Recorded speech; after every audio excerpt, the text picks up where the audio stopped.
Pour le prince Andrew, la meilleure réponse judiciaire semble être le silence. Depuis plusieurs semaines, le fils d'Elizabeth II se fait spécialement discret, alors qu'il a rejoint la monarque en Écosse.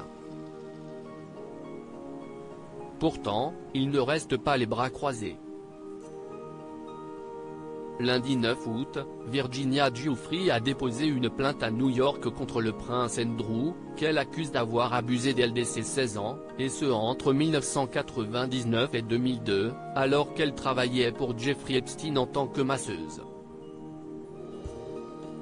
La jeune femme alors mineure, avait été recrutée par Ghislaine Maxwell à Mar-a-Lago, pour devenir la masseuse itinérante du milliardaire, mort en prison en 2019. Accusée d'agression sexuelle et d'avoir organisé un trafic de jeunes femmes, offertes aux riches amis du milliardaire. Et depuis, le prince Andrew n'a pas répondu à cette plainte au civil et n'a pas publié de déclaration publique. Selon la loi américaine pourtant, le prince Andrew doit se voir remettre les documents juridiques en personne, mais les avocats de Virginia Giuffre n'ont pas encore pu l'approcher. Les conseils doivent maintenant se représenter devant le tribunal le 13 septembre prochain pour demander plus de temps dans une affaire qui, selon les experts juridiques, pourrait durer jusqu'à 5 ans. Et ils vont devoir composer avec le mutisme du prince Andrew, sommé de garder un mur de silence par ses propres avocats tandis que son équipe juridique passerait en revue chaque détail avec une précision exacte pour s'assurer qu'il n'y avait pas de problème à venir, a fait savoir une source au Mirror.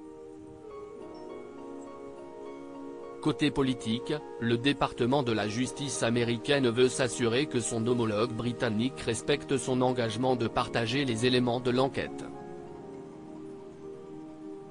Pourquoi le prince Andrew est sommé de garder le silence? Les États-Unis et le Royaume-Uni entretiennent des relations étroites, productives et résistantes en matière d'application de la loi et d'assistance juridique mutuelle, explique un membre du gouvernement américain, cité par The Sun.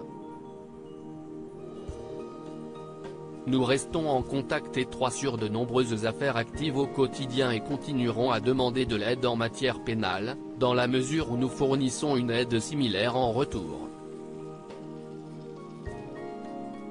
Retranché à Balmoral depuis plusieurs semaines, le prince Andrew suit les recommandations de son équipe juridique. Il est joyeux et détendu à Balmoral.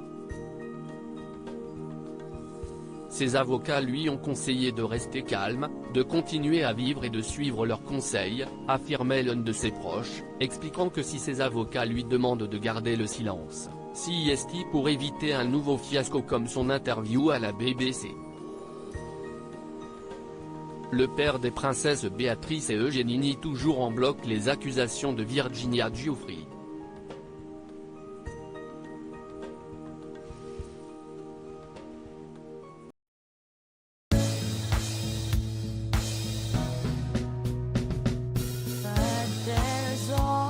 Times through the rough times I think